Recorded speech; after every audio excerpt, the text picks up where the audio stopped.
He didn't even look at her when he did it. That was the part that cut deepest.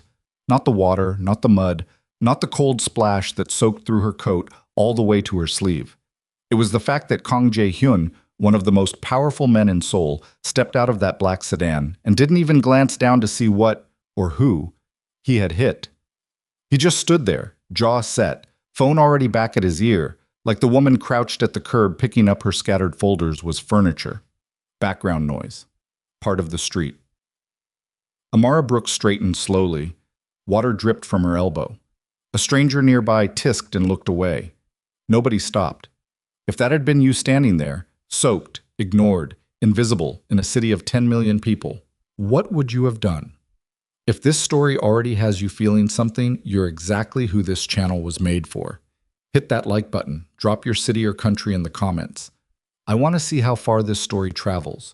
And subscribe so you never miss what comes next. Because this one goes places you won't see coming. Now, let's go back to that puddle. The rain had been falling since noon, the thin, persistent kind that didn't dramatic enough to justify an umbrella, but wet enough to ruin everything it touched. Amara had her folders pressed against her chest. 3 months of regional logistics data, printed because her laptop had died that morning, and the office printer on the 4th floor had been broken since Tuesday. And she was standing at the curb outside Haesung Holdings' main tower on Tehran ERO, waiting for the crosswalk light to change. She was not thinking about anything grand. She was thinking about whether she had time to grab a cup of ramen from the convenience store before her 2:15 presentation. She was thinking about the fact that she'd worn her good flats and the left one had a slow leak somewhere near the toe. She was thinking, in the foggy, low-grade way a person thinks when they are slightly cold and slightly hungry, and slightly behind on everything, that today was one of those days where the city itself felt indifferent to her existence. Then the black sedan pulled too fast around the corner. The front wheel caught the long, shallow puddle at the exact moment she was stepping back from the curb edge. She registered the sound, a flat, heavy slap of water. And then it hit her. Not a drizzle, not a light spray. A full muddy wave that caught her from mid-thigh down, soaked into the hem of her skirt, splashed up her coat, and sent her stumbling one full step backward with a sharp intake of breath. The folders went sideways. 3 of them hit the ground. The printed sheets, the 3 months of work, fanned out across the wet pavement in an instant. She stood there for 1 full second, blinking. The sedan had stopped. Not immediately. It rolled another 4 feet, braked. The driver's door opened. A man in a charcoal suit stepped out, phone at his ear, and he was already speaking before he'd fully turned around. Some clipped 2-word response into the receiver, and when he finally did turn and look back, his eyes swept the sidewalk the way a person's eyes do when they're looking for damage to their vehicle, not for a person. Amara was already crouching down, gathering papers. Her fingers were cold. One sheet had landed in a thin stream of water along the gutter and was already bleeding ink at the edges, and she pressed her lips together and peeled it up carefully, because it was still readable, barely, and she needed it. The man on the phone finally looked at her. She didn't look up at him. She knew the type. She'd worked in corporate buildings long enough to know the type. The expensive suit, the posture that never quite learned to curve toward anyone else. The practiced blankness of a face that had spent years making decisions without explaining them. She had learned early that the fastest way through an encounter with that type was to be invisible. Don't escalate. Don't make it into a moment. Gather your folders, check your clothes, move on. Hey! His voice was deeper than she expected. Not loud, just certain, in the way that voices are certain when they've never had to be louder to be heard. She glanced up. He had ended the call. She didn't know when. He was standing about 2 feet away, and he was looking at her. Actually looking, not the way people look when they're forming an apology they don't mean, but the way people look when they've encountered something they didn't expect and haven't processed yet. Kang Jae-hyun was 38 years old and had not, in recent memory, been looked at the way this woman wasn't looking at him. Most people looked immediately. Some looked too long, with that careful blankness that meant they recognized the name but were trying not to show it. Some looked with something closer to fear, which he had long since stopped registering as anything but background information. This woman was focused on her papers. "I'm sorry," he said, in Korean first, then caught himself. Something about her, maybe the bone structure, maybe something else, prompted him to switch. Are you hurt?" Amara stood up. She had all but one of the folders. The last sheet was too far gone, fully waterlogged, and she left it. She straightened her coat, looked down at herself. The mud line across her skirt was obvious and humiliating, the kind of stain that announces itself in every fluorescent-lit hallway. And she looked up at him. "I'm fine," she said. Her English was American. Midwestern flatness at the edges. Her voice was quieter than he expected, given the circumstance. "Your coat," he started. "Is fine," she said. "It'll dry." She said it without bitterness. That was the thing that stopped him. There was no edge in it, no performance of dignity, no pointed silence meant to make him feel worse. She was simply telling him a fact. It would dry. She was moving on. "Let me—" He reached for his wallet, some reflexive maneuver toward money, and she watched him do it with an expression he couldn't immediately read. "Please don't," she said, quietly, not unkindly. He stopped. She shifted the folders against her chest, looked past him at the crosswalk light, which had already cycled through green and back to red while she was on the ground, and said nothing else. Just waited. Chae-hyun stood there with his wallet in his hand and felt, for possibly the first time in a decade, that he had been dismissed. Not with aggression, not with strategy, just gently, completely.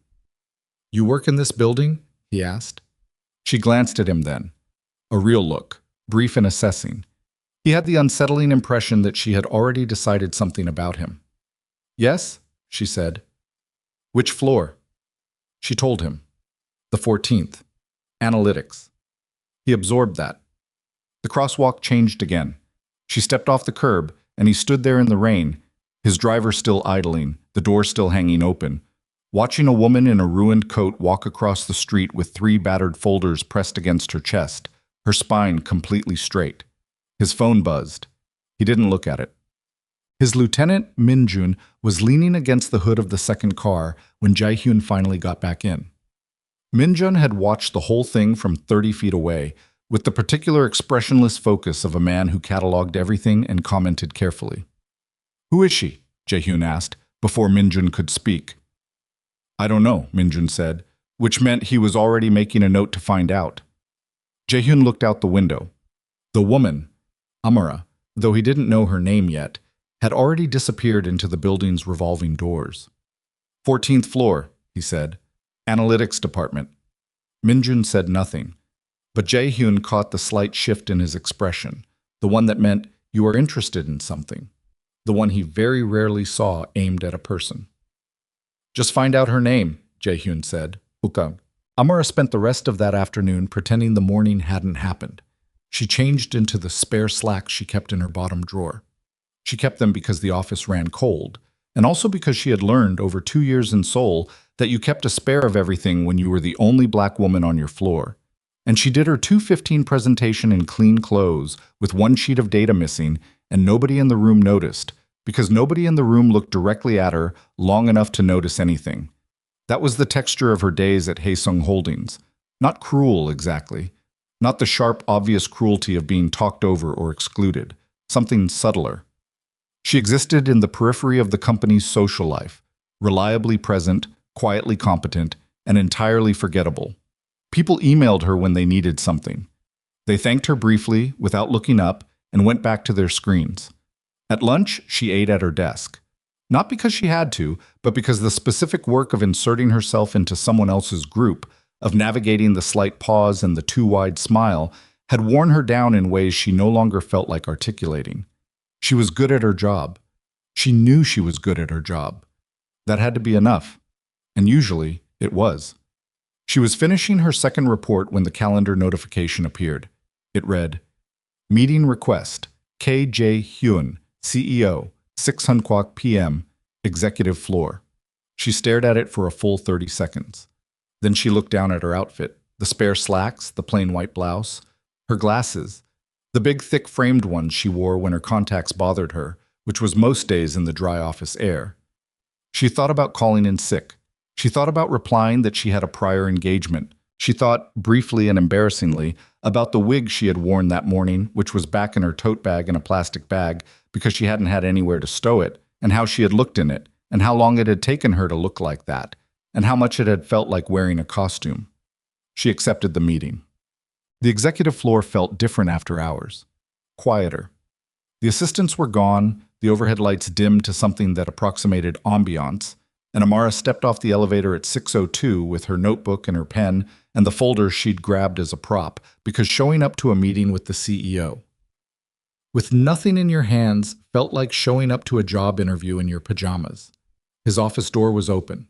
He was standing at the window when she knocked on the frame, turned around when he heard her.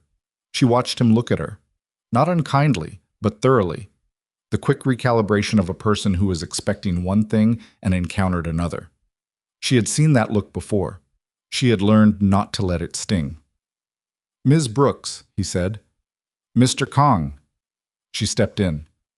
"You wanted to see me." He gestured to the chair across his desk. She sat. He didn't, immediately. Stood for another moment with his hands loose at his sides, looking at her with that same unprocessed expression he'd had at the curb. "You cleaned up," he said. It wasn't meant as an insult. It landed close to one. "Spare clothes," she said neutrally. "I keep them in my desk." "That's—" He stopped. "Practical." "Yes." He sat down across from her then. His desk was large and almost empty. A laptop, a single framed photograph she couldn't see the face of, a glass of water. The whole room had the quality of a space that had been recently cleared of everything personal. "I wanted to apologize properly," he said. "This morning." "You apologized this morning," she said. "I said sorry. That's not the same thing." He looked at her steadily. "The driver came around that corner too fast. I should have paid better attention to where we were pulling. You lost papers. I didn't stop to help you pick them up." She held his gaze. "Is that the thing you're apologizing for? Not stopping to help?" Something moved across his face. "Yes." "That's honest," she said. Neither of them spoke for a moment. "How long have you worked here?" he asked. 2 years and 4 months. He leaned back slightly. "I've never—" He stopped again, and she noticed that he stopped often, caught himself often, in a way that didn't seem like hesitation but like precision, like a man who said exactly what he chose to say, nothing more. "You've never seen me," she finished, without inflection. He didn't flinch. "No." "That's also honest," she said. She expected him to do what people did when they'd been caught in that particular truth, apologize reflexively, fill the silence with something that made them feel better. He didn't. He just held the acknowledgement there between them, like he was deciding what to do with it. "The blind date," he said. "This morning. You said the look was for a blind date." She went still. She had not said that. She had not said anything to him about it, which meant someone had told him, his staff, or he'd asked. Either way, he'd looked into it, and that fact sat in her chest like a small, cold stone. "Where did you hear that?" she asked. "One of the front desk staff. She saw you come in this morning and mentioned it when I asked who you were." His voice was entirely even. "I'm not in the habit of having my assistants investigate employees. I asked one question because I was curious. I won't apologize for being curious." She studied him. "The date didn't happen," she said finally. "He didn't show up." "I know," he said. "I'm sorry." She tilted her head. "Are you sorry he didn't show up? Or sorry you know about it?" He held her gaze. "Both." She stood up, smoothed the front of her slacks, and picked up her folder. "Thank you for the apology, Mr. Kong. The real one." She meant it. She couldn't remember the last time someone in this building had offered her a real one. "I'll see you at the quarterly review." She was at the door when he spoke again. "Ms. Brooks." She turned.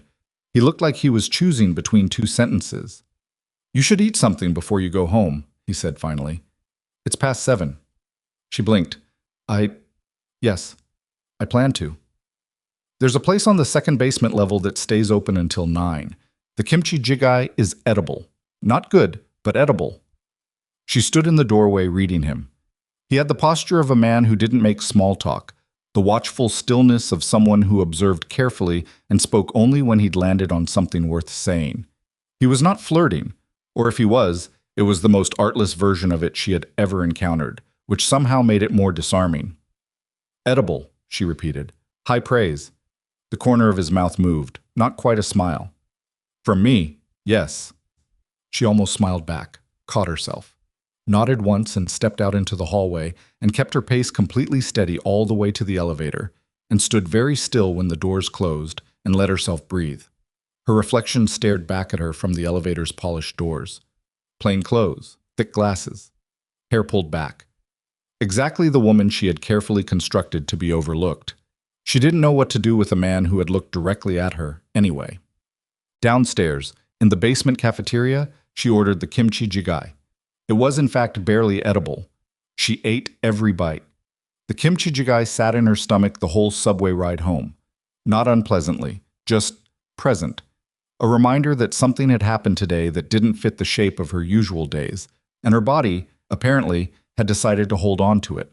Amara leaned her head against the train window and watched the underground stations flicker past and tried to think about her quarterly data projections. She managed approximately 40 seconds of that before her mind drifted back to the office on the executive floor.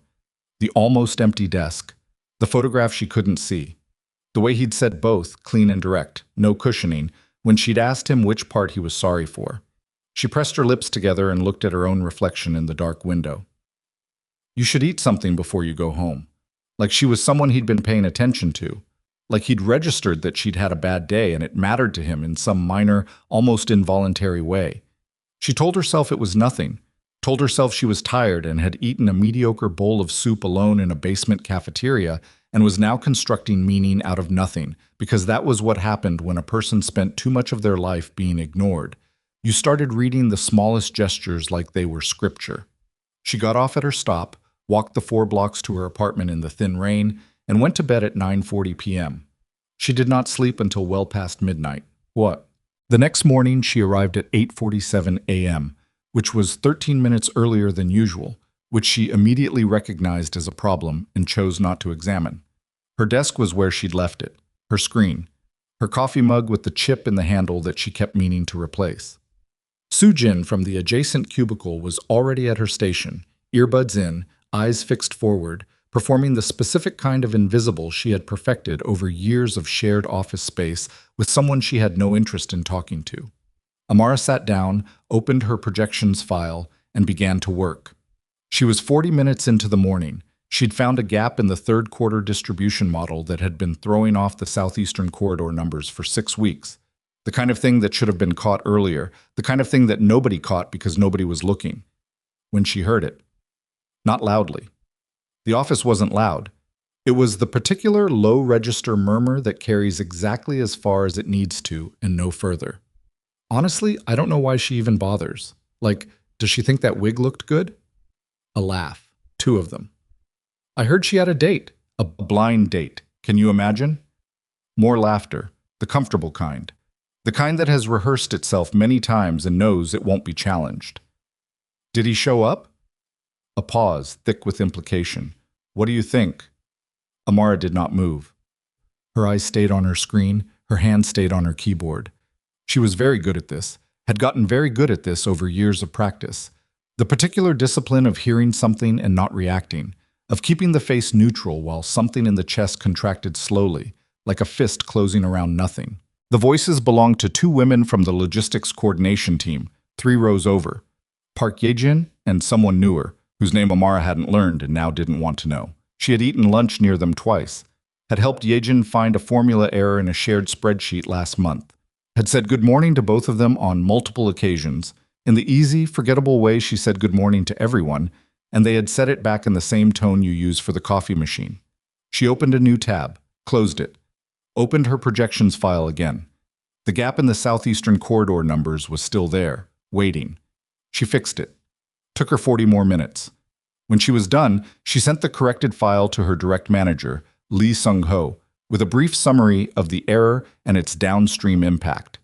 He would respond at some point today with thanks and no punctuation, which was his style, and that would be the end of it. She got up to refill her coffee, walked past 3 rows of desks, kept her eyes forward, her pace steady. Yejin looked up when she passed. Their eyes met for exactly 1 second. Yejin looked back at her screen. Amara filled her coffee cup and walked back to her desk and sat down and kept working, because that was what you did. And she had long since stopped expecting anything different. And she was fine. She was completely fine. And she did not cry in office bathrooms because she had made herself a rule about that years ago, a rule she had kept without exception. He showed up at 11:20 a.m., not in person. An assistant, young, male, visibly nervous, appeared at the entrance to the analytics bullpen and asked, in a voice pitched carefully between casual and urgent, whether Ms. Amara Brooks was available. Every head in the bullpen turned. Amara looked up from her screen. "Yes," she said. "Mr. Kong would like you to bring the Q3 analytics summary to his office." A pause. "When you have a moment." The silence in the bullpen had a specific texture. Not loud. The absence of the low-level ambient noise of keyboards and mouse clicks and the occasional chair creak, all of that stopping at once, like a held breath. Amara picked up her printed Q3 summary. She had one on her desk, she always kept printed copies, and stood. "I'll bring it now." She felt Yejin watching her back all the way to the elevator. Lee Sung-ho received an email at 12:04 p.m. from the executive office.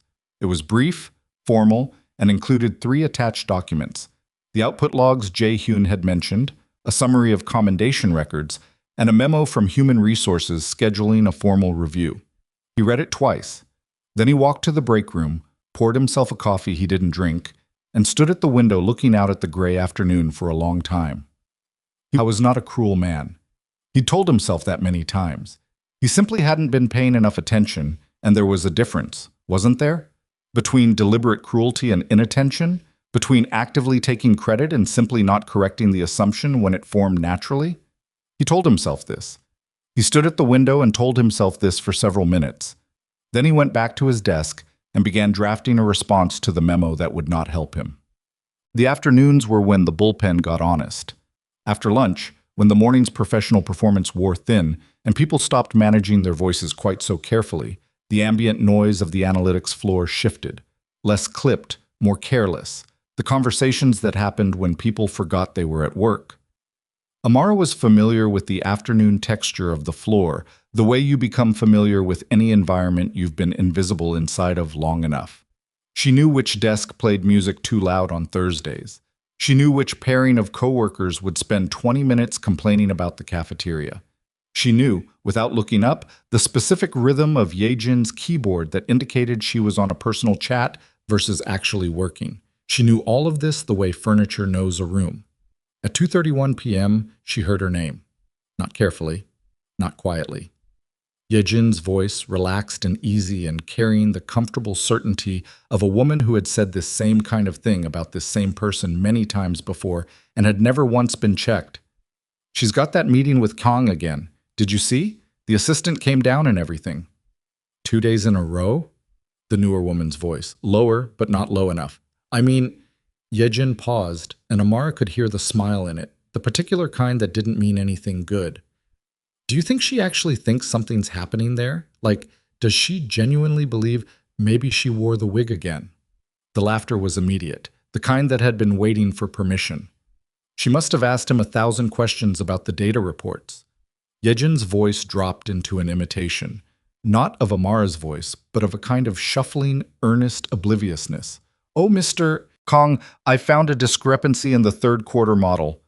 The laughter got louder. "Meanwhile, the rest of us are just supposed to pretend she's not completely..." "Yejin," the voice came from behind them. Not loud, not sharp. Both women went quiet. Choi Min-jun was standing at the edge of the bullpen. He had his jacket on, which meant he was between meetings. He had the particular stillness of a man who had been standing there for longer than anyone had noticed. "That's enough," he said.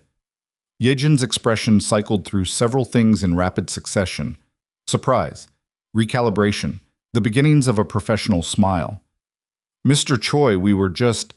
I heard what you were doing." His voice remained completely level. That was what made it effective. "Both of you. I've been standing there for about 2 minutes. The newer woman had gone very still. "This is a workplace," Min-jun said. "Not a place for this." He let that sit. "You'll want to think carefully about what you do for the next few weeks, both of you." He walked away without waiting for a response. Amara had not moved, had not looked up. Her eyes were on her screen, her hands on her keyboard, and she was reading the same line of data she had been reading for the last 3 minutes and was no longer able to see any of it. Behind her, There was silence for a long, stretched moment. Then the sound of two chairs adjusting, two keyboards resuming, and the careful, deliberate normalcy of people who knew they had been caught. Minjun found Jae-hyun in the corridor outside the third-floor conference room at 3:15. "The analytics department," he said, without preamble, because he and Jae-hyun had been doing this for 11 years and had never learned to build up to things. Jae-hyun stopped walking. "I went down to follow up on the Sung-ho situation." Minjun kept his voice low. They were alone in the corridor, but habits were habits. "While I was there, I heard two women in the bullpen. They've been doing it regularly. The comments about her appearance, mocking the blind date, impersonating her." He paused. "One of them used her kindness. She apparently helps people with spreadsheet errors and formula work regularly, no credit, as material." The silence lasted about 4 seconds. "Names," Jae-hyun said. "Park Ye-jin and Oh Hana, new hire." Minjun watched him. "I intervened before it escalated. They know they were seen." "That's not enough." "No," Minjun agreed. "It's not." Jae-hyun started walking again, which meant he was thinking. Minjun fell into step. "Full documentation," Jae-hyun said. "HR review, not a quiet conversation, a documented formal process." He paused. "And I want a review of every shared output where her work appears under someone else's name. Everyone, going back to her start date." Minjun said nothing for a moment, then, "You understand that's going to make people talk. 2 days ago, she was invisible on the 14th floor. If you pull her corrections record and open a formal review of the people mocking her, she becomes visible. Not in a way she asked for." Jae-hyun stopped. Minjun stopped with him. They looked at each other, and Jae-hyun understood the point, because Minjun only made points once, and this one was accurate. Protecting Amara through the machinery of his organization was not the same thing as protecting her on her own terms, and there was a real possibility that the second thing would destroy the first. "Then I need to tell her first," Jae-hyun said. "Yes," Minjun said. "You do, Set." She was at her desk when his assistant appeared for the second time that day, and this time the silence in the bullpen had a sharper quality to it. Not held breath, but something closer to held judgment, the waiting of a room that had already begun forming a narrative and was looking for evidence to confirm it. Amara picked up nothing this time. Just stood. Walked to the elevator with her notebook and her pen and the knowledge that 11 pairs of eyes were tracking her progress across the floor. She arrived on the executive level. Mrs. O showed her in. He was standing when she entered, not at his desk but at the window, the same window she'd seen him at before.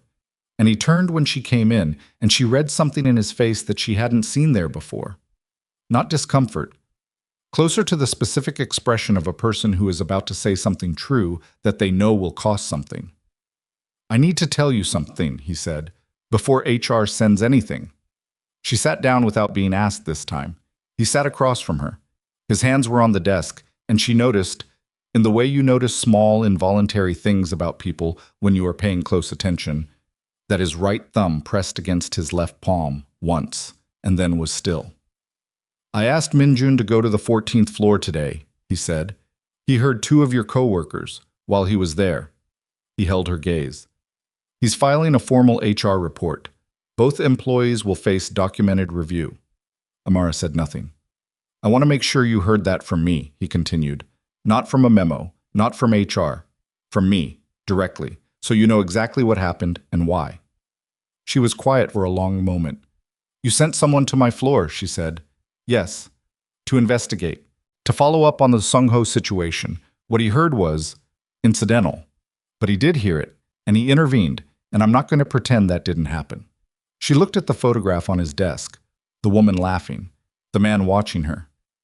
"Ye-jin," she said. He waited. "And the new one. Hana." She said it without heat, just naming a fact. "I know who it was. I heard them." The room was completely still. "You heard them," he said carefully. "I've been hearing versions of that for 2 years." She met his eyes. "I have a system. You don't look up, you don't react. You fix the data model with the gap in it, and you send the corrected file and you go home, and you don't let it take anything from you, because if you let it take anything from you, then it wins. And you can't let it win, because winning is the only thing you're doing there." Her voice stayed level through all of it, That was the trained part. That was the 2 years of practice part. I know that sounds bleak. It doesn't sound bleak, he said. It sounds exhausting. She blinked.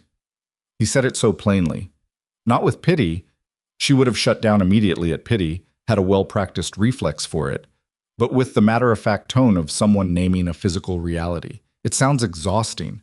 The way you'd say that sounds heavy about something someone was carrying. She looked down at her notebook, her pen, her own hands. I need to tell you something, she said, and it came out quieter than she intended. Before you move forward with the HR process. He waited. The wig. She stopped, tried again. That morning, what I was wearing, well, the way I looked, that wasn't me. She didn't look up. I borrowed the wig from a friend. I watched YouTube tutorials for 2 hours the night before. I had a blind date and I thought if I looked different enough, if I looked like what people in this city expect when they see a woman they want to look at. She stopped again, pressed her lips together. He didn't come. The date. He didn't show up. I know, Jaehyun said, very quietly. What you saw on the street, that wasn't brave. That was desperation dressed up carefully enough to pass. She finally looked up. And then I came in here and sat across from you in my spare slacks and my thick glasses, and I thought at least now you can't be disappointed. At least this is actually me, so whatever happens next, I'm not managing anyone's expectations. He held her gaze for a long time, long enough that she almost looked away. The woman on the street, he said, before the car, before any of it. I saw you standing at the curb. You were looking at the crosswalk. He paused. I noticed you before my driver took the turn. I don't know what you think I saw, but what I saw was someone standing in the rain with their arms full of work, looking patient in a way that cost something to maintain. He held her gaze. That's what I saw. Not the wig. The silence between them had a different quality now. Not comfortable, not quite uncomfortable, but charged, like the air before weather. Then Amara's phone buzzed on the desk between them. She looked down at it automatically. An email notification. Sender. Lee Sung-ho. Subject line visible in the preview. 3 words, before she could look away. We need to talk. She stared at it. Jaehyun had seen it too. His eyes had dropped for just a fraction of a second, automatic, and then returned to her face. The angle meant he could read the preview as easily as she could. Neither of them moved. Because in this room, in this moment, with the HR machinery already in motion and Sung-ho sending emails with subject lines like that, with 2 women on the 14th floor who knew they had been seen and would be talking, with the fact of Jaehyun knowing everything about her output record and everything about the failed date, and now this, the thing she had just admitted out loud in this room. There was no version of tomorrow that looked like yesterday. She knew it. She could feel it settling into her bones the way the cold rain had settled into her coat. Thoroughly, inescapably, and with the particular permanence of a thing that has already happened, regardless of what came next. She picked up her phone, turned it face down, and looked at him. What happens now? She asked. He leaned forward slightly, just slightly. His hands on the desk were still. That, he said, depends entirely on what you want. What she wanted. The question sat in the air between them, and Amara turned it over carefully, the way you turn over something that looks simple but has weight to it, and she thought about all the versions of that answer she had trained herself not to give, the ones that asked for too much, the ones that revealed too much, the ones that would make her look like a woman who had confused professional courtesy for something it wasn't. I want the process to be clean, she said finally. No theater, no public spectacle. Whatever HR does, I don't want it to look like I went over anyone's head to make it happen. You didn't, he said. I know that, but the 14th floor doesn't. She held his gaze. Perception is its own kind of fact. He nodded once, slowly. The nod of a man who understood exactly what she was describing, probably from the other side of it. She picked up her notebook, her pen. She stood and he stood with her. The automatic, unreflective kind of standing, the kind that happens without decision. And she almost said something light, something that would normalize the last 40 minutes, reduce it back down to professional interaction. She was good at that. It was one of her best skills. She didn't use it. Thank you, she said instead, for telling me directly. I'll always tell you directly, he said. She left before she could think about what that meant. Lee Sung-ho was waiting by her desk when she came back. Not sitting, standing. His jacket was on, which meant he was either about to leave or had already decided something, and the set of his shoulders told her it was the second thing. He was 44, had been with Haesung Holdings for 9 years, had a framed photo on his desk of twin sons who were maybe 8 or 9 years old, and had never once in 2 years and 4 months asked Amara how she was doing unless it was attached to a question about a deliverable. She saw him from the elevator and kept her pace completely even. Yejin's desk was empty. Hana's desk was empty. Someone had already gone home early, which told her the word had moved faster than she'd calculated. Amara, Sung-ho said when she was close enough. Lee Isai, she said. Neutral. She sat down at her desk and set her notebook on the surface and kept her hands visible, calm. He looked at her for a moment with an expression she didn't immediately recognize on his face. Not the usual managerial blankness, not the half-distracted courtesy of someone answering an email in their head while technically listening. This was closer to something raw, something that hadn't finished deciding what it was. I got a memo from HR, he said. I know, she said. Did you? He stopped, restarted. Did you go to Kang directly? No, she said. He came to me. The distinction landed. She watched him absorb it. I need you to know, he said, and his voice had dropped. Not conspiratorially, but the way voices drop when they've given up on performance. That I never meant for it to be what the records make it look like. She looked at him. What did you mean for it to be? He was quiet for a moment too long. I'm not trying to make this harder for you, she said, and she meant it. She had never, in 2 years, wanted to make anything harder for anyone. That was part of the problem. I just need to understand what the actual answer is. I didn't correct people when they assumed. He said it quickly, like removing a bandage. I didn't lie. I didn't put my name on your work. I just didn't always correct the assumption, she said. Yes. For 8 months. He didn't answer. She turned to her screen, opened her projections file. The Southeastern Corridor numbers sat there, corrected, clean. Okay, she said. He waited, clearly expecting more. Okay, he repeated. I heard you, she said. Go home, Sung-ho. Talk to HR tomorrow. Tell them what you told me. She looked at her screen. I have a report due Friday.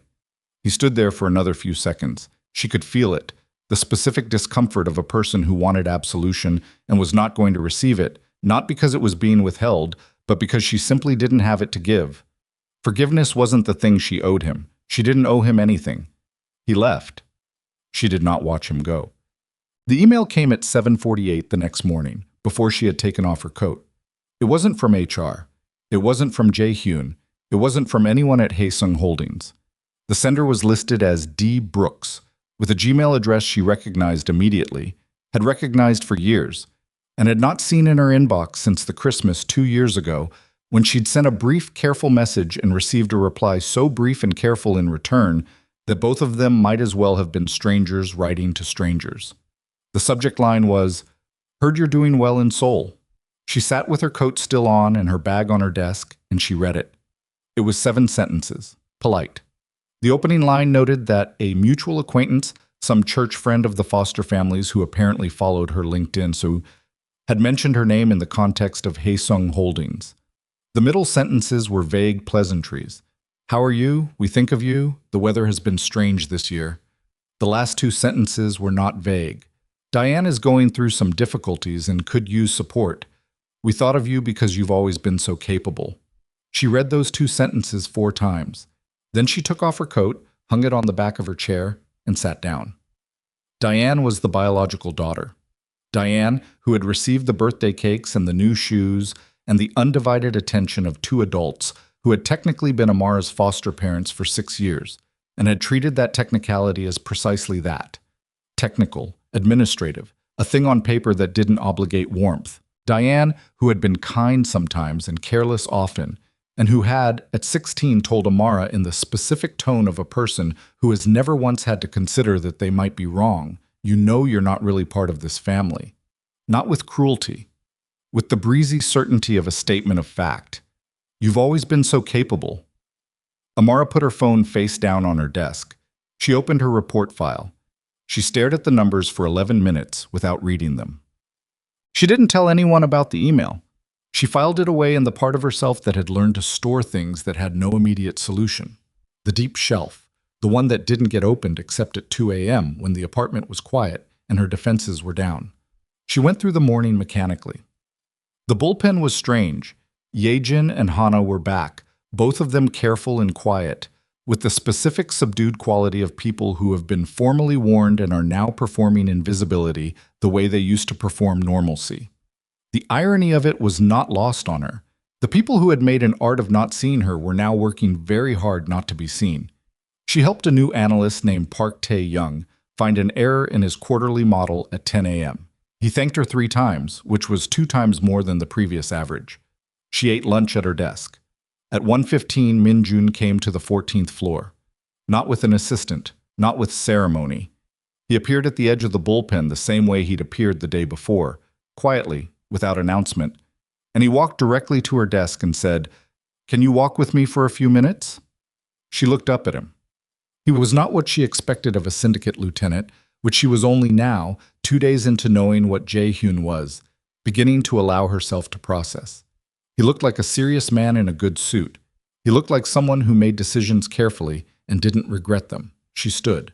They walked to the far end of the hallway, to a stretch of corridor near the emergency exit that people only ever used as a shortcut to the parking structure. Empty, in the early afternoon. Min-jun stood with his back to the wall, arms loose, and looked at her with directness but not aggression. "I'm going to tell you something that Jae-hyun doesn't know I'm telling you," he said. "Not because I'm going around him, because I've known him for 11 years, and there are things he can't say directly because of the position he's in." She crossed her arms. Not defensively, just giving herself something to do with her hands. "All right." "He reviewed your complete work record last night," Min-jun said. "All of it. Every flag, every correction, every output log. He did it himself, not an assistant. Took him until past midnight." A pause. "He has done this for exactly one other employee in the 11 years I've known him, and that employee is now heading our Singapore operations." She absorbed that. "I'm not telling you this to pressure you," Min-jun said. "I'm telling you because you have a decision to make about what kind of relationship you're willing to have with the top of this organization, and you should make that decision with complete information." He looked at her steadily. "He is careful with people. He is slow to let them in. When he does, it's not a project. It's not a phase. That's just how he's built." "Why are you telling me this?" she asked. "Specifically, what do you want to happen?" Min-jun was quiet for a moment. "I want him to be less alone," he said. "That's the whole answer." She looked at the wall behind him. The emergency exit sign. The scuff marks on the floor where a decade of footsteps had worn the finish off the linoleum. "He's a very powerful man," she said. "Yes. And whatever his organization actually is," she stopped. "You can say it," Min-jun said. She looked at him. "The syndicate." He held her gaze without flinching. "Yes. I work for the corporate division." "You do. Those are separate things." "They are," he said carefully and clearly. "He keeps them separate. Always has. The people in this building are not involved. They don't know, most of them. And the ones who do know, they know because they chose to know, not because it was forced on them." She stood with that for a moment. "Why did you come down here today?" she asked. "What happened?" Something shifted in his face, the first thing she had seen that looked like hesitation. "There's a man," he said. "His name is Woo Chang-sik. He runs the Mirai faction, a competing organization. He's been watching Jae-hyun's personal life for about 3 months, looking for something to use." His voice stayed level, but she heard the thing beneath it, the low-register tension of someone relaying information they wish they didn't have. "Yesterday, after your second meeting on the executive floor, someone in the lobby photographed you leaving the elevator. The photo has been sent to Chang-sik's people." The hallway was very quiet. "What does that mean?" she asked. "It means that right now you are a person of interest to people who think about leverage," he said. "And I need you to understand what that means before you decide how close you want to stand to Kang Jae-hyun." She stared at him. "Someone is watching me," she said. "Someone is watching the relationship," Min-jun said. "Which is not the same thing, but could become the same thing." She uncrossed her arms. put them at her sides. Breathed, one full, deliberate breath. What does Jaehyun know about this? He knows about Chang-sik. He doesn't know about the photograph. Minjun held her gaze. I'm telling you first because you are the one who has a choice here. He doesn't have a choice about who he is. You still have a choice about how close you stand. She looked at the floor, the scuffed linoleum, the ghost marks of everyone who had come this way before her, and turned and gone back. When she looked up, her face was very still. If I walk away, she said, quietly, just become invisible again, the way I was before. Would that protect me? Minjun didn't hesitate. Probably yes, he said. For now. And him? A pause. He would be fine, Minjun said. He has been fine for a long time. He knows how to be fine. She heard the thing inside that sentence, the weight of it, the difference between fine and good, between safe and whole, between a man who had survived a long time and a man who was living. She pressed her lips together. Then her phone buzzed. She glanced at it automatically and froze. The notification was a news alert. Haesung Holdings, trending. She tapped it. The headline loaded in 3 seconds. Exclusive Haesung Holdings CEO Kang Jae-hyun. Syndicate ties and corporate secrets. New insider documents allege connection between Haesung corporate division and organized crime operations. Anonymous source claims employee records manipulated. She looked up at Minjun. His face had gone very still.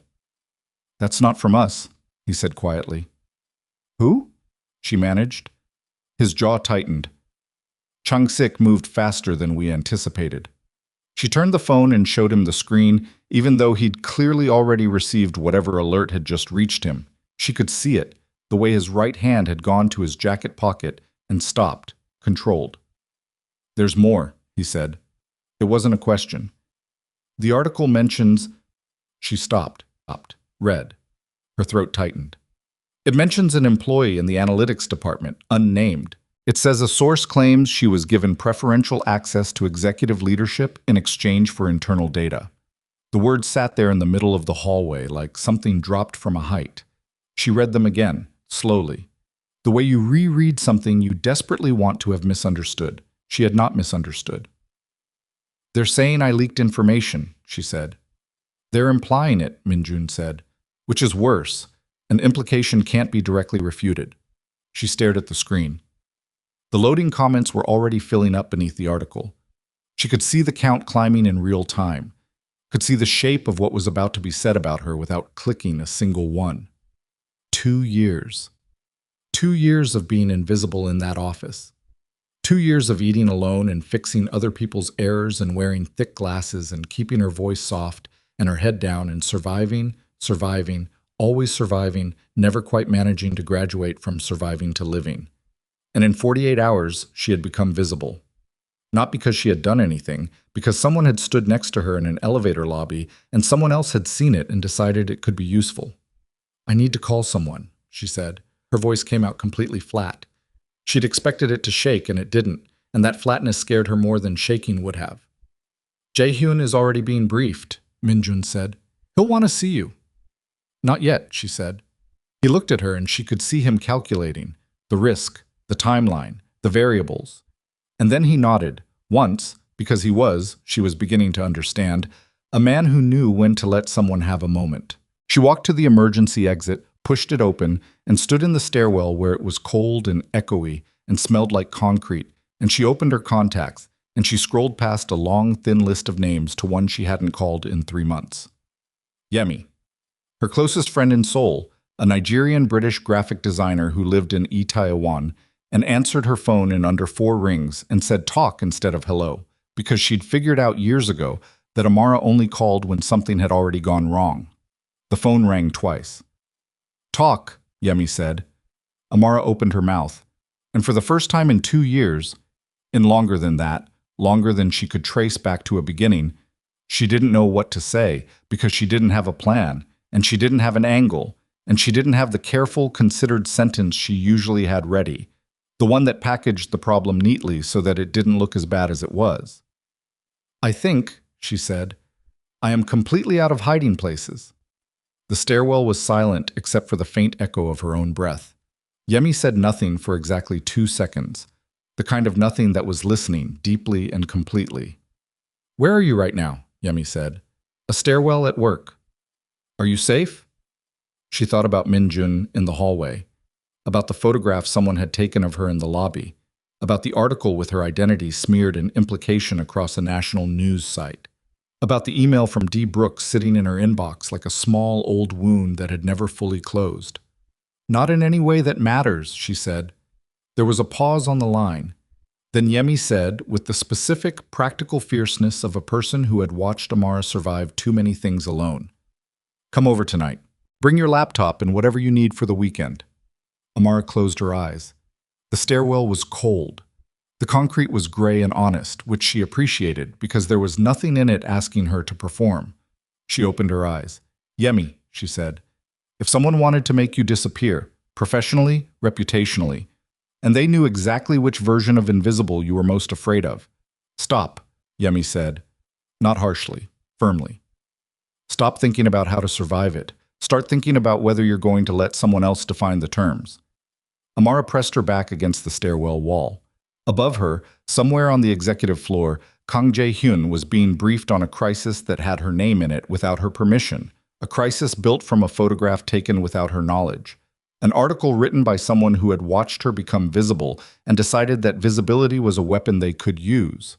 She thought about the woman at the curb, the wig, the tutorials, the borrowed version of herself she had assembled piece by piece for a man who hadn't shown up.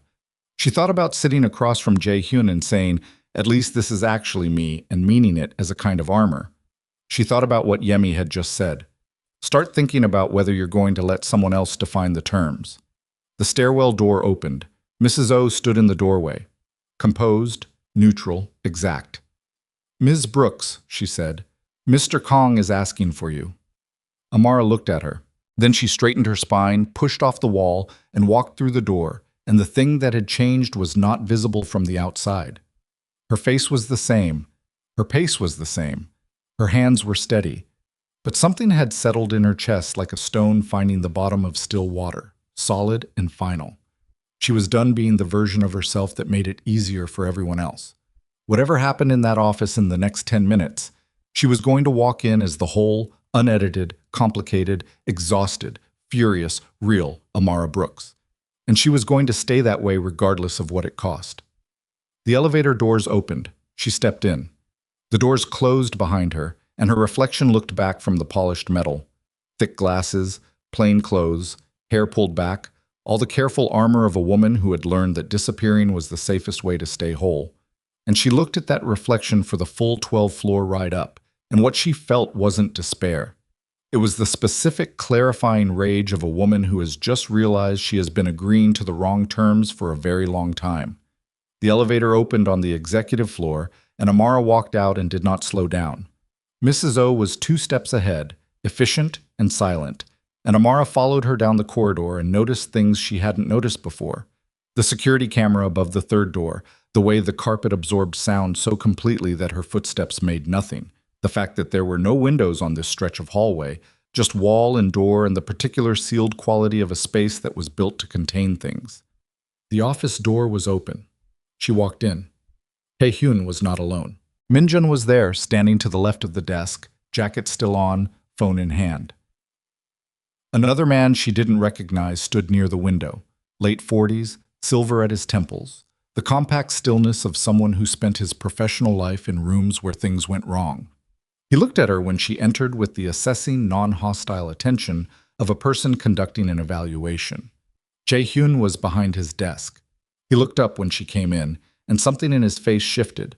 Not relief, not quite, but the particular quality of a held breath releasing. "Close the door," he said. She closed it. "Sit down," he said. "I'll stand," she said. A beat. He didn't push it. "This is Attorney Kwan," he said, indicating the man near the window. "He handles legal matters for Haesung Holdings." Attorney Kwan nodded at her. "Ms. Brooks." "The article," she said. She looked at Jae-hyun directly. "How bad?" "It's been picked up by 3 outlets in the last 40 minutes, Minjun said. "The original piece is thin. No named sources, no documentation, But the implication is specific enough that it's moving. The implication that I leaked internal data. Yes. She felt her jaw tighten. I didn't.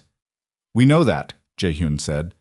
The simplicity of it, no caveat, no, of course, that would have softened it into doubt, landed clean. What do you have on Chang-sik? She asked. The three men looked at her. I'm not a person who needs things explained slowly, she said. Minjun told me about Chang-sik in the hallway. I'm asking what you have on him and what the plan is because I'm in this now, whether I chose to be or not, and I'm not going to sit in the corner while people decide things about my life. Jae-hyun looked at her for 3 full seconds. Then he looked at Minjun. Minjun, for the first time since she'd met him, almost smiled. Chang-sik has been building this for 6 weeks, Jae-hyun said. The photograph from the lobby. We've traced it to a security contractor who was on site for a scheduled building maintenance review. Chang-sik had someone embedded in the crew. His voice was even and cold. The article was written on contract. The journalist has worked with Chang-sik's people before. Can you prove that? We're working on it. How long? Jae-hyun glanced at Attorney Kwon. To build a case sufficient for a defamation filing. 3 to 5 days, Kwon said. To suppress the current piece, we can get a correction request in within 24 hours. But without documentation, it's a request, not a demand. 3 to 5 days, Amara said. The article is live right now. Yes, Kwon said. In 3 to 5 days, every HR professional who Googles my name will find an article implying I traded internal corporate data for access to the CEO. She kept her voice level. She was very focused on keeping her voice level. In 3 to 5 days, I will have received, how many emails do you think? From recruiters? From former colleagues? From people who want to know if the rumors are true? From people who just want to watch? Amara. Jae-hyun's voice. She stopped. I know, he said. I know exactly what 3 to 5 days means for you and not for me. He held her gaze. That's not acceptable to me. So we're not waiting 3 to 5 days. She looked at him. Then what are we doing? He came around the desk, not to her, just out from behind it to the open space of the room, and she understood from the way he moved that he'd been behind that desk for too long already and needed to think without furniture between him and the problem. Chang-sik wants leverage, Jae-hyun said. That's always been his method, not direct confrontation. He builds a pressure point, applies it, and waits for the other party to make a mistake from the pressure. He looked at the window. He put your name in that article because he expected me to move to protect you through official channels, legal filing, corporate statement, formal denial, all of which creates a paper trail showing he found something real enough to require a response. She absorbed that. So any official response confirms the story has weight. Yes. Then what do you do instead? He turned from the window and looked at her, and there was something in his face she hadn't seen before. Not the measured, careful quality of a man choosing his words, but something more direct, more exposed. I go to him, he said. The room went quiet. Minjun's expression didn't change, which meant he'd already known this, which meant this was already in motion. You go to him, Amara said, tonight. And say what? That the article comes down. That her name disappears from every version, every cache, every outlet that ran it. That the contractor who planted the photo hands over the original file and signs a statement about its origin. He paused. And that if any version of this surfaces again, I will consider it a declaration of direct hostility and respond accordingly. Attorney Kwon had gone very still near the window. He won't agree to that, Amara said. He will. Why? Chae-hyun looked at her steadily. Because I know 3 things about Woo Chang-sik that he doesn't know I know. And one of them, if it becomes public, ends his operation entirely. Not damages it, ends it. The room held that for a moment. You've had this, she said slowly, and you haven't used it. I don't use leverage unless I have to, he said. It's a resource. You spend it once. She looked at him. At the absolute, undecorated certainty in his face, the quality of a man who had been in rooms like this many times and had learned that the most dangerous thing you could carry was something you were willing to spend completely. Tonight, she said. Tonight. She looked at Minjun. You're going with him. Yes, Minjun said. She breathed, one full, counted breath. What do I do? She asked. You go to your friend's place, Jae-hyun said. Not a dismissal. She heard it, the deliberateness of it. Not your apartment. Somewhere Changsik's people don't have mapped yet. You stay off your work email and your public social accounts until I contact you. For how long? Tonight. Maybe tomorrow morning. She looked at the desk, the photograph of the couple, the woman laughing, the man watching. She'd thought about that photograph 3 times in the last 2 days and hadn't let herself think about why. If this doesn't work, she said, if Changsik doesn't agree. He'll agree, Jaehyun said. But if he doesn't, Amara. He said her name the way people say names when they're done with hypotheticals. He'll agree. She looked at him. He held the look with the particular stillness of a man who had decided something completely and was not available to be talked out of it. She picked up her bag. Call me, she said. When it's done, not a message. Call. Yes, he said. She walked to the door. Her hand was on the frame when she stopped, not because she'd planned to. She hadn't planned to. But because something inside her had reached a decision point of its own, separate from strategy, separate from logistics, and was not willing to wait. She turned. Jaehyun, she said. It was the first time she'd used his given name. They both registered it. Don't get hurt, she said. His face did something, small, controlled, and completely unguarded for exactly 1 second. I won't, he said. She left. The lobby was quiet at 6 p.m., the post-work rush already gone, a scattering of late employees and one security guard at the front desk who nodded at her as she passed. She pushed through the revolving door, and the evening air hit her, cold and damp, the sky the color of old pewter, the street outside loud with the ordinary friction of the city going about its business. She called Yemi from the curb. I need to come now, she said, when Yemi picked up. I already made rice, Yemi said. How far out are you? 40 minutes. I'll leave the key in the box. She hung up. Started for the subway. Got 3 blocks before her phone buzzed with a news notification. A second outlet had picked up the article, this version with a slightly different headline, slightly more pointed. Haesung Holdings under scrutiny. Who has access to the CEO? She read the headline, closed the notification, put the phone in her bag. She walked.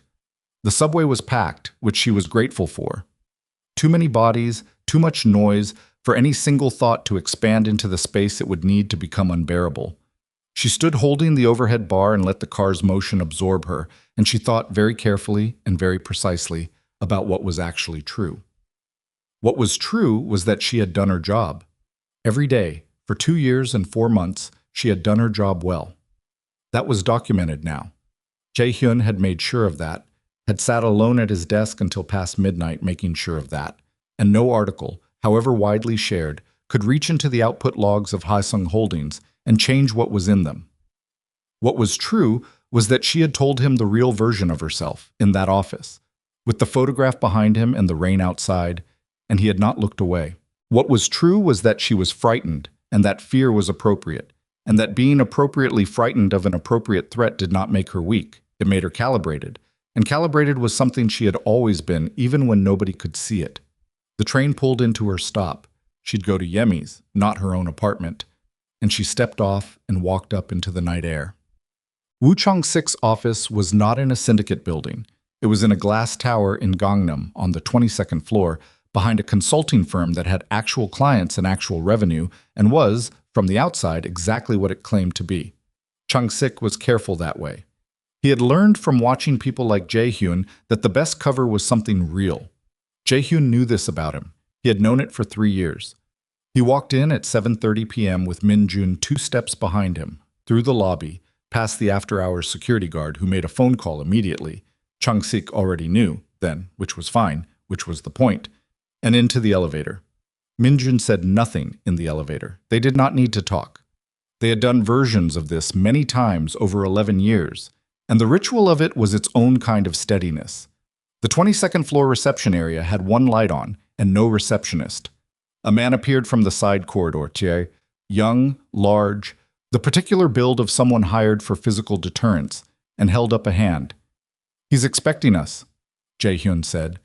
The man looked at him, looked at Min-jun, looked at his phone, which had presumably just received a message, and stepped aside. The office at the end of the corridor had its door open. Wu Chang-sik was 61, thin in the way that suggested discipline rather than health, with the careful grooming of a man who understood that appearances were architecture. I was seated behind his desk when they entered, and he did not stand, and Jae-hyun noted this and said nothing about it. Kang Jae-hyun, Chang-sik said. The tone was warm in the deliberate way of a man who had rehearsed the tone. It's been 3 years? The Mappo incident. 4 years, Jae-hyun said. Sit. Jae-hyun sat. Minjun remained standing. Chang-sik looked at Minjun. Your dog doesn't sit? He prefers to stand, Jae-hyun said. Chang-sik's eyes returned to Jae-hyun, and beneath the rehearsed warmth was the thing Jae-hyun had always read in him, the specific quality of a man who was always calculating the distance between himself and the nearest exit. I assume this is about the article, Chang-sik said. It is. Unfortunate business. He spread his hands. I don't control the press. You funded the journalist, Jae-hyun said, through a shell account connected to your Incheon operation. The payment cleared 6 days ago. He watched Chang-sik's face. The contractor who embedded in the Haesung maintenance crew. His work history traces back to a security firm you've used 4 times in the last 3 years. Chang-sik's expression had not moved. That was its own information. I want 3 things, Jae-hyun said. The article comes down from every outlet. The woman's name is removed from every version currently cached or circulating, and the contractor signs a written statement detailing the origin of the photograph in his instructions. He paused. Tonight. Chang-sik was quiet for a moment. Then he leaned back in his chair, and the warmth dropped. Not completely, but enough that the calculation underneath was visible. That's a significant ask, Chang-sik said, for a woman who works in your data department. She does, Jae-hyun said. Interesting level of personal investment. I protect my people, Jae-hyun said. All of them. That's not new information about me. Chang-sik looked at him, looked at Minjun, looked back at Jae-hyun. And if I decline, Chang-sik said, to be involved in something I have no involvement in, then I'll share what I know about the Port of Busan arrangement with the Customs and Border Protection Liaison. You've been paying for 2 years, Jae-hyun said, along with the account numbers, along with the communication logs. He kept his voice completely even. I'll share it with 3 people. One journalist who has no connection to either of our organizations, one prosecutor who has been building a port fraud case for 18 months and is missing exactly this piece, and one person within your own organization who has been waiting for a very long time for a reason to move against you. The room was absolutely silent. Chang-sik's right hand, which had been resting loosely on the desk, was now completely still. The stillness of a person who has just understood that they are not in the conversation they thought they were in. You've held that for 3 years, Chang-sik said quietly. Yes, Jae-hyun said, and you're spending it. For her. I'm spending it for the principal, Jae-hyun said. She is the current application of the principal. Chang-sik looked at him for a long time. The calculation was happening in real time. Jae-hyun could see it. The assessment of bluff versus certainty. The weighing of exposure versus compliance. The specific math of a man who had survived as long as he had by knowing exactly when a threat was real. Jae-hyun let him run the calculation, didn't rush it, didn't add anything. The article comes down by midnight, Chang-sik said. His voice had changed, flatter, the performance of warmth entirely gone. The contractor's statement will be signed and delivered to your attorney by 9 tomorrow morning. Tonight, Jae-hyun said. Chang-sik's jaw tightened. The contractor is in Incheon. Then someone should start driving, Minjun said, from his position near the door. Silence. 5 full seconds of it. By 2 a.m., Chang-sik said. Acceptable, Jae-hyun said. He stood. Chang-sik did not. Kang, Chang-sik said. When Jae-hyun was almost at the door, he said it with the careful inflection of a man placing a word like a stone on a scale. This woman must be extraordinary. Jae-hyun stopped. He didn't turn around immediately. He stood for one moment with his back to Chang-sik, and in that moment he thought about Amara at the curb, picking up her papers without looking at him. He thought about "please don't," said quietly, when he'd reached for his wallet. He thought about her sitting across his desk in spare slacks and thick glasses, telling him that at least now he couldn't be disappointed. He thought about what it cost a person to survive that long inside their own carefully maintained invisibility. He turned. "Yes," he said simply. He walked out. The drive back across the city was quiet. Minjun sat in the front. Jae-hyun was in the back, phone in hand, and he typed one message, sent it, and put the phone back in his pocket. Minjun glanced in the rearview mirror. "Done?" "He'll comply," Jae-hyun said. The port documents gave him no room. "And after tonight, he's not finished." "No," Jae-hyun said. "He'll find another angle. Not her. He knows now that's expensive. But something else." He looked out the window at the city rolling past, the light-crowded darkness of Seoul at night, the millions of windows with their millions of private interiors. "We'll handle that when it comes." Minjun said nothing for a moment. Then, "You spent the port information." "Yes. That was 3 years." "I know what it was," Jae-hyun said. Not irritable, just precise. Minjun was quiet. "Was it worth it?" he asked, finally. Jae-hyun thought about that, genuinely thought about it, which was something he did not always allow himself. The full, unhurried consideration of a question that had a real answer. "Yes," he said. Minjun nodded once and returned his eyes to the road and said nothing else. At 11:47 p.m., the original article disappeared from the first outlet. By 12:09, the second had taken it down. By 12:31, the third, a smaller digital outlet that had simply republished the original, replaced it with a correction notice citing insufficient sourcing. Amara was on Yemi's couch when the first one came down. She'd been watching the links, had them open in 3 tabs, refreshing every few minutes with the particular helpless focus of someone monitoring a wound. She watched the page return a 404 error. She didn't move. Stayed very still, phone in both hands, and watched the second tab. Then the third. Yemi was in the kitchen making tea she hadn't asked for, moving quietly in the way of a person who understood that the most useful thing right now was proximity without pressure. When the third tab went blank, Amara put the phone on the cushion beside her and pressed both hands flat against her thighs and breathed. "Yemi," she said. "They're down." A pause. Then the sound of Yemi setting down a mug, crossing the kitchen floor, and appearing in the doorway with a face that was quietly, fiercely glad. "All 3?" she said. "All 3. Her phone rang. She looked at the screen. Jae-hyun. She picked up. "It's done," he said, immediately, no preamble. "The contractor's statement is being signed in Incheon. Your name won't appear in any version of the story going forward." She closed her eyes, opened them. "How?" she asked. "I'll explain properly. Not tonight." His voice was even, but she heard beneath it the specific quality of someone who has been running at full capacity for hours and is now at the very edge of it. "Are you all right?" she asked. A pause. "Yes." "That's not what I asked." I was quiet for a moment, and she heard something in that quiet that she recognized. The sound of a person deciding whether to let someone pass the line. "I'm tired," he said. It was such a simple thing, so plainly said. "It was a long evening." "Okay," she said. "Go home." "I will." "Jae-hyun." She stopped. Found the thing she wanted to say and couldn't locate it exactly, but approximated it. "What you did tonight, I know what it cost." He was silent. "I know," she said again. "That's all." "Amara," he said after a moment. "Yes."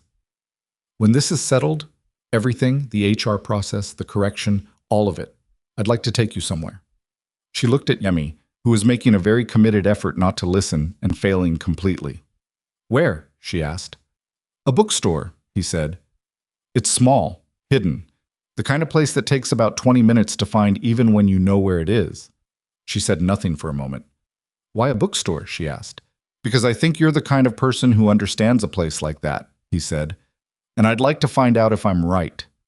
Her throat tightened, not with grief, not with the particular ache that had lived there for so long she'd stopped noticing it, but with something else, something that didn't have a trained response, didn't have a practiced reflex, something she had no system for at all. "All right," she said. "Good night, Amara." "Good night." She hung up. Yemi was looking at her from the doorway with the expression of a woman who had been her closest friend for 4 years and had been waiting patiently for exactly this. Bookstore, Yemi said. Don't, Amara said. A hidden bookstore, she says. Yemi, that takes 20 minutes to find. I will sleep on the floor instead of your couch. You absolutely will not. Yemi crossed the room, sat next to her, and handed her the mug of tea. Drink this. Tell me everything. Start from the stairwell. Amara took the mug. The ceramic was warm against both palms. She opened her mouth to give the careful, edited version, the one that managed the information, the one that didn't reveal too much. She gave the real one instead. All of it. The elevator. The office. The photograph of the laughing woman and the watching man. The kimchi jjigae that was barely edible, and the fact that she'd eaten every bite. The stairwell. Chang-sik's in Minjun's voice, low and careful. The article and the tabs and the 404 errors clicking off one by one in the dark. She talked for 40 minutes. Yemi listened to all of it, really listened. The particular listening of someone who doesn't interrupt, doesn't supply reactions at the expected moments, just receives. And when Amara finally stopped, Yemi was quiet for a long time. You know what you have to do, Yemi said. I know. Not for him. I know, Amara said. For you. All of it. For you. She held the mug. The tea had gone lukewarm while she talked. She drank it anyway. I'm going to call the Foster family, she said. It came out of her like something that had been waiting at the back of her throat for a long time, waiting for exactly this particular moment of clarity to surface. Not because of Diane, not because Dee Brooks sent me an email asking for something. I'm going to call because I have things to say and I'm done letting the unfinished weight of it live in my body. Yemi looked at her. And then, Amara said, I'm going to go into work on Monday and I'm going to be exactly myself. Not the spare slacks version, not the wig version, just... She stopped. Me, she said. The word sat there, small and absolute. Yes, Yemi said quietly. Outside, the city made its continuous noise, cars and wind and the low, ongoing hum of 10 million people getting through their nights. And Amara sat on the couch in her closest friend's apartment and felt, for the first time in longer than she could trace back to a beginning, that the distance between who she was and who she allowed herself to be was not a chasm. It was, in fact, very small, small enough to step across. She slept 4 hours on Yemi's couch and woke before the alarm. Not from a nightmare, not from anxiety, exactly, or not only from anxiety. She woke the way you wake when something has shifted in the night and your body registered the shift before your mind caught up, the particular alertness of a person who has made a decision and is now living inside it. She lay still for a moment, looking at Yemi's ceiling. The faint gray light of early morning was coming through the curtains.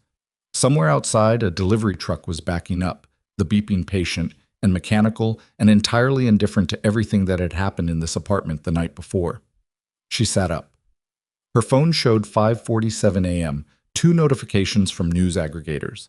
She opened them carefully, the way you check a wound, and both showed the original article URL returning errors. Dead links. The correction notice on the third outlet was still up, and she read it again. Insufficient sourcing, retracted pending review. 7 words that didn't begin to cover what they'd cost. She set the phone down. On the coffee table was a post-it note in Yemi's handwriting. Shower is yours. Dry shampoo under the sink. Eggs in the fridge. Don't you dare leave without eating. Amara looked at that note for a long moment. Then she went to the bathroom, showered, and stood in front of the mirror with a towel around her shoulders and looked at her actual face. Not the wig and tutorial face, not the thick glasses spare slacks face, just the face she'd been born with, tired and clear-eyed and belonging entirely to herself. And she held that look for longer than was comfortable. She was still looking when she heard Yemi in the kitchen. Oh, they ate eggs and didn't talk about Jae-hyun. Yemi understood, instinctively, that the most useful thing she could do this morning was talk about other things. She talked about a client who'd rejected 3 logo concepts and was now describing what he wanted as something that feels purple but looks green. And Amara listened and made dry observations. And the normalcy of it was not a distraction from what was happening, but a kind of preparation for it, the way you stretch a muscle before you use it fully. When the plates were empty, Yemi refilled both their coffees and sat down and said, "What time are you calling them?" "After 9, Amara said. "She won't be up before 9. Yemi nodded. No follow-up. No strategic advice. That was the thing about Yemi. She had never, in 4 years of friendship, told Amara what to do. She had listened, refilled glasses, made eggs, and trusted Amara's judgment with the particular fidelity of someone who had watched her navigate difficult things many times and knew she always found her way through, even when the through was ugly. At 9:14 a.m., Amara took her coffee to Yemi's small balcony, sat in the plastic chair that was too cold for the season, and called the number. It rang 5 times. She was preparing for voicemail when the line connected. "Hello?" The voice was older than she remembered. That was always the thing about time. You forgot it was happening to everyone. "Mrs. Choi," she said. "It's Amara." A silence.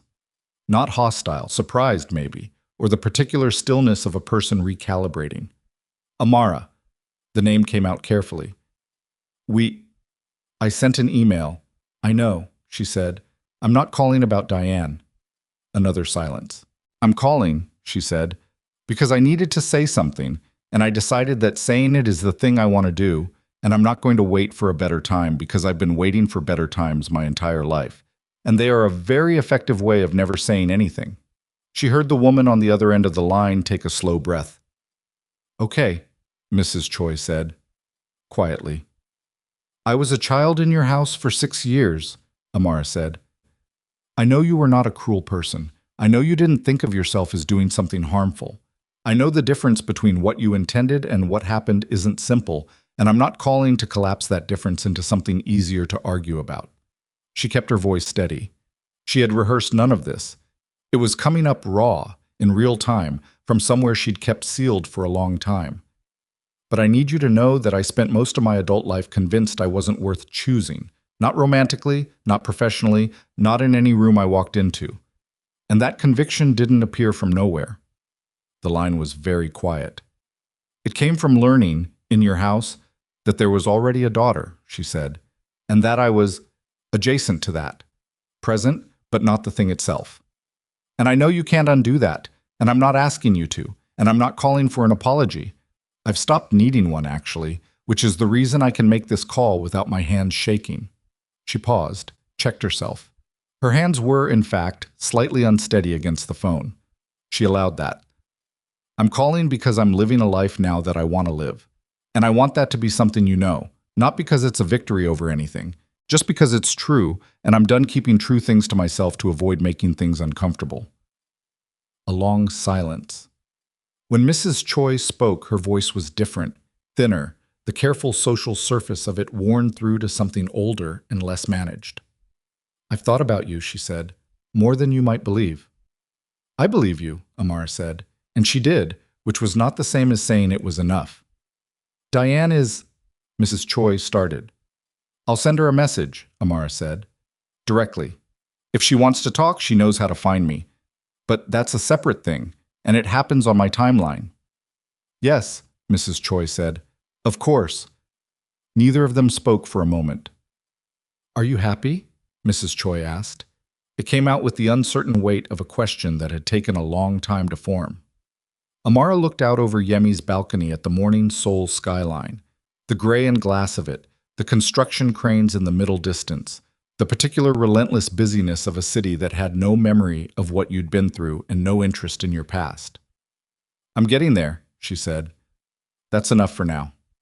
She hung up. She sat in the cold plastic chair for a few more minutes, feeling the wind move through the gap between buildings, and let the conversation sit in her without trying to evaluate it.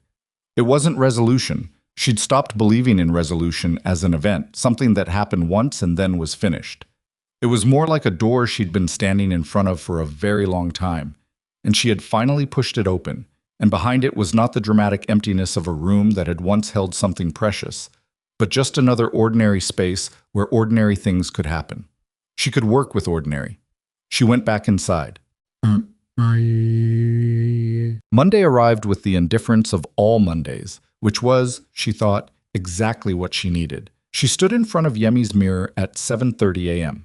Yemi had loaned her clothes for the weekend, offered more for today, and Amara had accepted one piece, a pair of deep burgundy trousers, perfectly cut, that she had tried on as a joke and then kept on because they fit in the way that clothes sometimes fit when they recognize something in you that you'd forgotten to claim. Her glasses were gone. She'd ordered the contacts delivery to Yemi's address months ago and never opened the box. But she had it now, and she'd put them in that morning with the focused determination of a woman uncrating something she'd packed away for no good reason. Her hair. She had done it herself the night before, with Yemi supervising and occasionally making editorial comments. Not the wig. Her own hair, close cropped on the sides, the top taken to a short, deliberate texture that she'd maintained in secret, and then covered with wigs and pulled back styles for long enough that she'd nearly forgotten it was there. Looking at it now was the strange, slightly vertiginous experience of seeing a room with all the furniture moved out. The same room, completely changed, and more itself than it had been with everything piled on top of it. "You look like yourself," Yemi said from the doorway. "That's either a compliment or a neutral statement," Amara said. "It's a compliment," Yemi said. "The highest kind. Go." She arrived on the 14th floor at 8:53 a.m. The elevator opened and she walked out, and she did not brace herself, did not run the mental protocol of invisibility that had gotten her through 2 years of mornings on this floor. She walked out, burgundy trousers and contacts and her own hair and her own face, and she went to her desk, and she sat down, and she opened her computer. She felt it, the quality of attention shifting around her, the way attention does in a contained space when something unexpected enters. Not hostility, not welcome, exactly. Something more like recalibration. The particular silence of a room that is looking without looking. Sujin glanced over from the adjacent cubicle. Actually glanced, not the peripheral, carefully non-committed glance of someone maintaining professional distance, but a direct look, quick and slightly startled. Amara met her eyes. Sujin said, after a moment, "Your hair is different." "Yes," Amara said. Sujin turned back to her screen, but she did it without the usual particular thoroughness that implied forgetting, which was, for Sujin, approximately the equivalent of a standing ovation. Amara opened her email. There were 47 unread messages. She sorted by sender and worked through them systematically, flagging, replying, filing, the familiar rhythm of it settling around her like something she'd chosen instead of something she'd been assigned. She answered a query from the Singapore team about third-quarter variance. She flagged an error in a report from the Busan division. She sent Sung Ho's replacement, a woman named Kim Ji-soo, who had been promoted internally and had emailed Amara twice over the weekend with careful, thorough questions, a resource document she'd been building for 2 years and had never shared with anyone. At 10:15, she attended the Monday analytics briefing. She had attended this briefing every Monday for 2 years and had spoken, on average, approximately once per session, in response to a direct question, with the minimum viable number of words.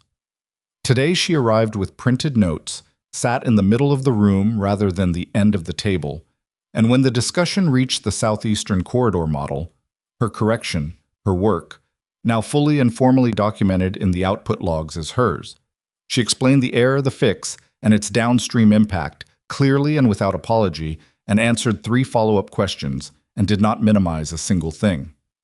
Ji-soo, across the table, was writing rapidly. One of the senior analysts who had, in 2 years, never directly addressed her, a man named Chae Won-soo, 15 years with the company, the kind of institutional weight that expressed itself as benign negligence, looked at her near the end and said, "That southeastern catch has been holding up our Q4 projections. How long until the corrected model is stable?" "It's stable now," she said. "I corrected it last week. The updated version is in the shared folder." A pause. "Last week," he said. "Yes." He looked at his laptop, looked back at her. "Good work," he said. 2 words, delivered with the mildly surprised inflection of a man who was recategorizing something. She accepted it. "Thank you." At noon, the HR process concluded its first formal phase. She received the documentation by email, the outcome of the Park Ye-jin and Ohana review, redacted for the parties' privacy, but delivered to her directly as the subject of the conduct in question. The language was corporate and precise, and told her very little she didn't already know, except for one thing: Both employees had requested to be transferred to different departments, and both requests had been granted, effective the end of the month. She read it once, filed it, closed the tab. Then she opened a new document and began working on the Q4 projection model, which was 3 days from its deadline and in good shape, and which she intended to finish by Thursday. She did not think about whether anyone was watching her. She did not manage the room. She just worked. He came to the 14th floor at 2 p.m. Not the assistant this time, Jae-hyun himself, which was the kind of thing that had probably never happened before in the history of the analytics department, because CEOs of large organizations did not as a rule walk through the open bullpen of their data teams in the middle of a Monday afternoon. She heard it before she saw it. The specific change in ambient sound that meant something unexpected had entered the space. She looked up. He was wearing a dark jacket and no tie, which was apparently his version of casual. He looked like he hadn't slept much, which was not surprising. He looked, standing at the edge of the bullpen with his hands in his jacket pockets, exactly like himself. No performance of authority, no posture designed to remind people of what he was. Just a man who had walked in and was now looking at her desk. She stood. Around them, the bullpen had achieved a new variety of its frozen attention silence, more pointed than the usual kind. Approximately 12 people discovering urgent things to study on their screens. He crossed the floor to her desk. She met him halfway, which seemed like the right thing to do. "You look different," he said. "I get that a lot today," she said. He held her gaze. Something moved through his face, not surprise exactly, because she had the sense that he had not been expecting the disguised version of her, had never been oriented toward that version, but something that registered the change and decided something about it. "I have the contractor's statement," he said. "Attorney Kwan has filed the formal documentation with the correction request. The story is gone from every accessible outlet. It'll take time for the cache to fully clear, but there's nothing new going in." "I know," she said. "I've been checking." "I know you have." She studied him. He looked tired in the way that a person looks tired when they have been running at full capacity for several days and are now at the specific point of exhaustion where the discipline still holds but costs more than usual to maintain. "Did you sleep?" she asked. "Some," he said. "That means no," she said. The corner of his mouth moved. "That means some." She looked at him, at the man who had spent 3 years holding a piece of information like a card he would never need, and had spent it in one evening for her, and was now standing in her workplace looking tired and still, and like someone who did not regret the expenditure. "Thank you," she said. He held her gaze. "You already said that." "I'm saying it again," she said, "because the first time was for the fact of it. This time is for the cost." He was quiet for a moment. Around them, the bullpen maintained its studied non-attention. "The bookstore," he said. "Friday, if you're free." "I'm free," she said. He nodded once, turned to go. "Jae-hyun," she said. He turned back. "Your parents," she said. "The photograph on your desk. Are they in Seoul?" He blinked. She'd finally caught him slightly off balance, and it was, she thought, one of the better things she'd managed. "Suwon," he said. "Why?" "Because at some point I'd like to meet them," she said, "when that seems like the right time." He looked at her for a long, still moment, and she held the look, and did not soften it or qualify it or back away from what she'd just said. "Okay," he said. He left. She stood at her desk for 3 full seconds after he was gone, aware of the weight of 12 people aggressively looking at their screens. And then she sat back down and returned to the Q4 model, and the room slowly, audibly exhaled. The bookstore was, as promised, approximately 20 minutes to find. It was a Friday evening in late October, the city in that transition period between autumn warmth and serious cold, the kind of evening where you can feel the temperature deciding something. He had given her a general neighborhood and one landmark, a green-fronted noodle shop on a corner, and told her to go left, then immediately left again, then left once more, which seemed absurd until she did it and found herself in a narrow alley that she would have walked past 100 times without knowing it existed. The bookstore had no sign outside, just a light on inside and a door made of pale wood and a small, hand-lettered card in the window that said, in Korean and below it English, "Open when we are." She pushed the door open. The smell hit her first, old paper and something woody, and the particular close warmth of a heated small space that had been occupied by books for a long time. The room was narrow and tall, shelves from floor to ceiling on both sides, a low table near the back with two mismatched chairs, and a lamp that was doing its best. Jae-hyun was in one of the chairs. He stood when she came in. Not quickly, just the quiet, unreflective standing of a person who had been taught that you stand when someone enters and had never unlearned it. "You found it," he said. "I went left 3 times," she said. "It felt wrong until it didn't." "That's usually how it works," he said. She looked around at the shelves. Fiction in Korean, fiction in English, history, poetry, some volumes she couldn't identify the language of.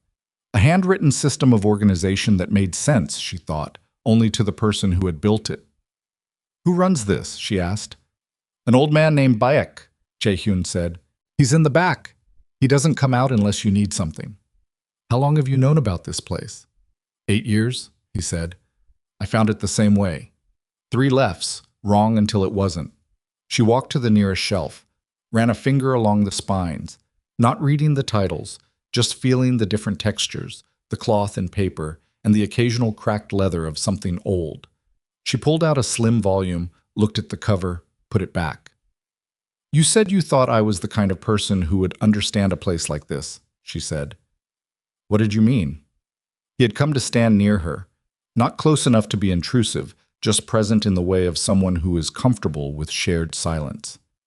"The kind of person," he said slowly, "who needs a place where nothing is being asked of you." She looked at the shelf. "Most places are asking something," he continued, "even pleasant ones, even places that seem restful. There's an ambient pressure, perform correctly, present yourself correctly.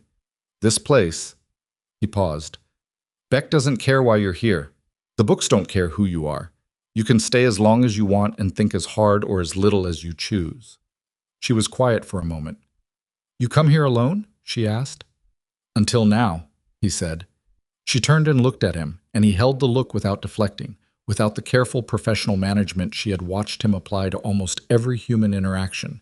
It was simply him, standing in a bookstore at the end of a long week, tired and honest, holding her gaze. "I called my foster family," she said, "last weekend." He waited. "Mrs. Choi," she said, "the woman." He said what I needed to say. She looked back at the shelf. "It didn't feel like I thought it would. I thought it would feel like a release, like something deflating. It felt more like cleaning a room. You go in, you acknowledge the state of it, you make some decisions about what to keep and what to remove, and when you leave, it's not a transformed space, it's just cleaner, more workable." "Is that enough?" he asked. "For now," she said. "I think things don't resolve. I think they just shift. Find a new position. Stop taking up the same space." She pulled another book from the shelf, looked at the cover. "I'm done waiting for resolution as an event. I had a very good therapist once who told me that, and it took me 6 years to actually believe it." He was quiet. She replaced the book. "The photograph on your desk," she said. "Your parents." "Yes." "Your mother laughs like that often?" Something in his face loosened, just slightly. The quality of a man relaxing into a memory that is genuinely good and has not been complicated by time. "Constantly," he said. "She finds things funny that no one else finds funny. She has a very specific sense of humor, dry, unexpected." "Where does she find it?" "Everywhere." He said it with the particular warmth of someone who has spent a long time being baffled by something they love. "She finds the supermarket genuinely entertaining. She will describe to you in considerable detail the expression on the face of a man who picked up a cabbage and changed his mind about it." Amara looked at him. "And your father watches her?" "Yes," he said. "The way he is in the photograph."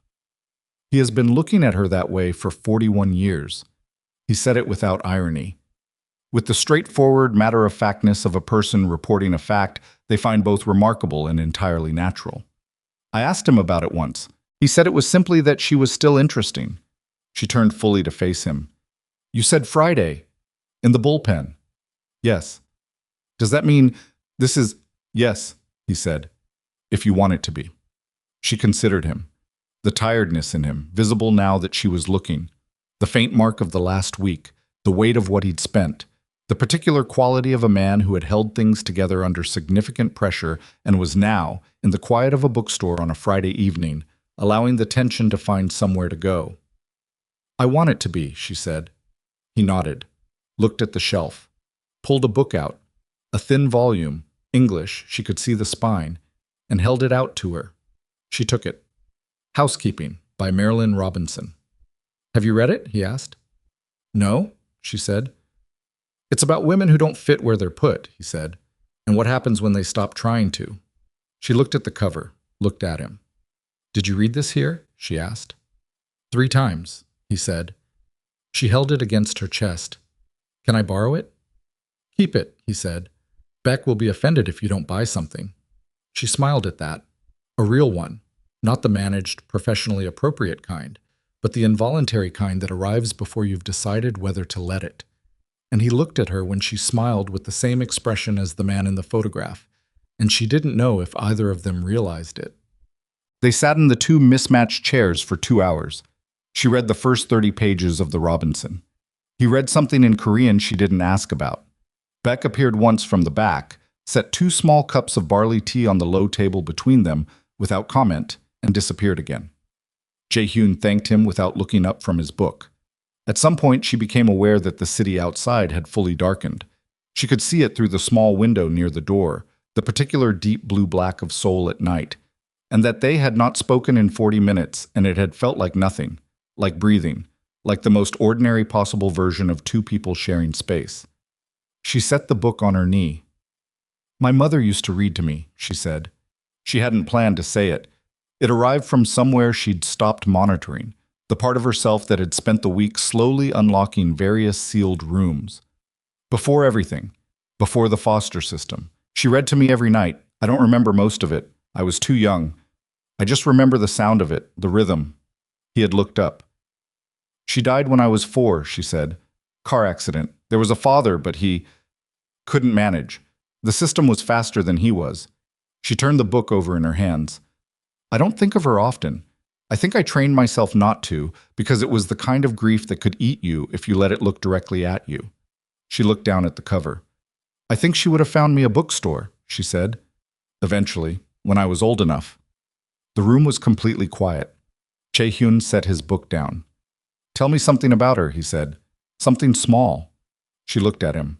He held her gaze with the full, unhurried attention she had come to understand was simply how he was. The way some people only partially arrive in conversations, present but managing the distance, while others land completely. He landed completely. "She kept her shoes very clean," Amara said, "and it came from somewhere specific, from a particular floor-level memory she hadn't opened in years. I remember that. Whatever else was chaotic, we moved a lot, money was unstable, her shoes were always clean, like that was the one thing she controlled." He didn't say anything. He was just there, listening. "I think I understood that later," she said. "The one controlled thing. I think I've been doing the same thing my whole adult life, just in a different form." She looked at her hands. "Controlling my visibility, making myself small and clean and manageable, so that the thing that couldn't be controlled, being chosen, being wanted, being worth staying for, couldn't hurt me as much when it didn't happen." "And now?" he said. She looked at him. "Now," she said, "I'm working on believing that making myself small never actually protected me from anything. It just reduced the size of my life." He held her gaze for a long, steady moment. "You are," he said quietly, "the most clearly seen person I have met in a very long time." She held the book against her chest and let that sit without deflecting it, without the automatic mechanism that would usually shrink it down to something manageable. She let it be the size it was. The formal HR outcomes posted the following week. Sung-ho's record was amended, the corrected output attributions documented, the commendation record adjusted. He accepted the outcome without appeal, and she learned this not from HR but from a brief email he sent her, 4 lines, careful and plain, in which he said he was sorry and did not ask for anything in return. She read it twice and wrote back 2 lines acknowledging it, which was all she had to offer, and which was, she thought, more than she'd expected to be able to give. The corrected Q4 projection model was presented at the executive briefing the following Thursday. Jisoo presented it, with Amara in the room to field technical questions. She fielded 6. At the end, the CFO, a woman named Baek Seung-yeon, who had the decisive, efficient manner of someone who had been underestimated early and had adjusted her expectations of the world accordingly, looked across the table and said, "Who's been running the Southeastern model analysis?" Jisoo pointed at Amara. Baek Seung-yeon looked at her for a moment.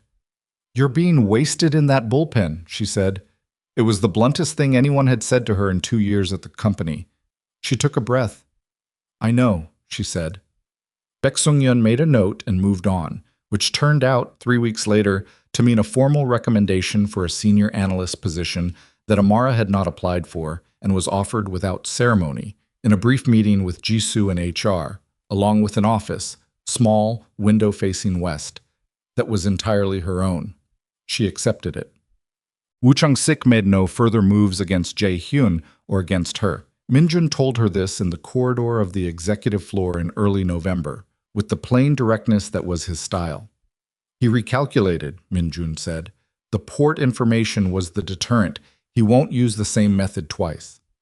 "But he's not done," she said. "No," Min-jun said. "He won't be done. But he'll be careful." He looked at her with the clear, evaluating attention she had come to understand was his form of respect. "You navigated it well," he said. "All of it." She looked at him. "You came to the hallway that day," she said, "before any of this was resolved. You didn't have to tell me about Chung-sik." "No," he said. "Why did you?" He considered the question with the seriousness it deserved. "Because you were making a decision without complete information," he said. "And decisions made without complete information tend to fall apart at the wrong moment." He paused. "And because Jae-hyun is not good at asking for what he needs. He has managed that way for a long time. It works well for most things." He looked at her. "Some things require a different kind of management." She nodded. "Thank you," she said. "Don't thank me," he said. "Just stay." She met his parents on a Sunday in early December. They drove to Suwon in the late morning, and Jae-hyun was quiet for most of the drive in the way he was quiet when he was thinking. Not absent, just internal, processing something at his own pace. She had learned by then to read his silences the way you learn to read any landscape you've spent enough time in. Which ones were empty and which ones had weather in them. This one had weather. Warmth, specifically. "You're nervous," she said. He looked at her from the driver's seat. "I don't get nervous." "Your right thumb," she said. "You press it into your left palm when you're managing something." A pause. "I notice things," she said. "It's professionally relevant." The corner of his mouth moved. "I'm not nervous," he said. "I just haven't brought anyone home in a long time." He returned his eyes to the road. "My mother will ask you questions." "I answer questions well," she said. "She'll ask a lot of them." "I have a lot of answers." He was quiet for a moment. "She'll like you," he said, simply. "I want to say that before we get there, in case the questions are enthusiastic." She looked out the window at the landscape moving past, the city thinning into suburbs, the particular flattening of architecture that happened when you got far enough from a center. "I think I'll like her," she said. He drove. She watched the landscape. The silence between them had the quality it always had now. Chosen, comfortable, spacious enough that neither of them needed to fill it. Work. The house in Suwon was ordinary in the best way. A neighborhood house with a small garden that had been put to bed for winter, dried stalks in neat rows. The last few chrysanthemums stubbornly holding on at the border. The smell of something cooking reached the front gate. The door opened before they knocked. She was smaller than the photograph suggested. The camera had caught the scale of her laughter, but not her actual height, which was slight. She had Jae-hyun's eyes, or he had hers. She was looking at Amara with an expression of unguarded, immediate interest that was so different from the managed attentiveness Amara had spent her life encountering that it was briefly, quietly startling. "Amara," she said, "not you must be," just the name, direct and warm. "Come inside, it's cold." She was inside before she'd fully registered moving, and the house was warm and smelled like cooking and had the comfortable disarray of a space that was lived in thoroughly by people who cared more about living than about its appearance. Books on the side table, a sweater over the back of the sofa, shoes near the door in two mismatched pairs. Chae-hyun's father appeared from the kitchen. He was taller than the photograph suggested, broad through the shoulders, with a deliberateness to his movements that reminded her of his son. He looked at Amara the way the photograph had suggested he looked at things worth looking at, steadily, without performance. "Sit," he said, and then, in English, careful and slightly formal, "You are welcome here." She sat. The lunch lasted 3 hours. His mother asked about her work, not politely, but with the genuine interest of someone who found other people's expertise fascinating and had no patience for the performative modesty that usually surrounded it. She asked about the analytical models, about the Southeastern Corridor data, about what it was like to be the person who found the errors in other people's thinking. She listened to the answers and asked follow-ups that showed she had actually heard them. Amara answered all of it, and somewhere in the second hour she became aware that she was talking without measuring herself, without editing for palatability, without the background process of monitoring how much space she was taking up. She was simply talking to someone who was listening, and it was the most ordinary and extraordinary thing. At one point his mother said, looking at her over the rim of her cup, "You have been lonely." Not a question. Amara held her gaze. "Yes," she said. "Not anymore," his mother said, simply. A statement of current conditions. Amara looked across the table at Jae-hyun, who was watching her with the expression she had last seen in the photograph. The man watching the woman, that particular quality of attention that had learned its object by heart and found her still interesting. She looked back at his mother. "No," she said. "Not anymore." The puddle was still there. Not the same puddle. It was December now, 2 months past the rain-soaked afternoon that had started all of this, and Seoul's streets had been dry for weeks. But the curb outside Haesung Holdings' main tower on Tehran Row was the same curb, and the crosswalk light still cycled through its patient intervals, and the city still moved around it with the indifferent momentum of 10 million people going somewhere else. She stood there on a Tuesday morning in early December and waited for the light, and she thought about the woman who had stood here in October. Folders against her chest, left shoe slowly leaking, thinking about ramen and quarterly projections. And she felt, toward that woman, something that was not quite pity and not quite tenderness, but something in between, the way you feel toward a version of yourself that did the best it could with what it had. She had been doing the best she could with what she had. That had never been the problem. The problem had been what she'd decided that meant, about what she deserved. The light changed. She crossed.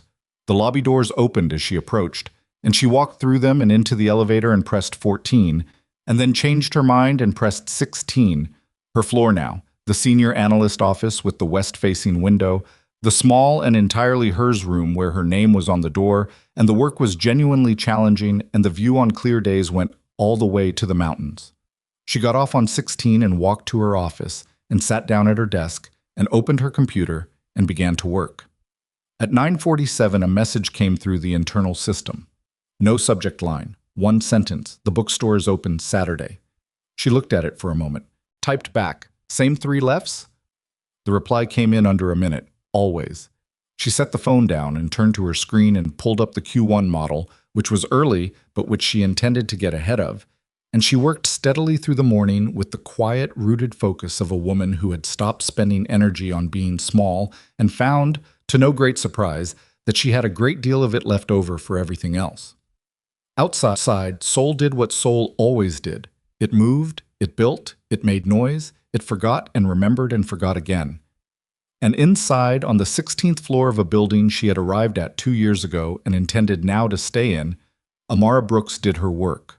Not invisibly, not loudly either, just precisely and fully and entirely as herself, which turned out to be, as these things often do once you stop arguing with them, more than enough.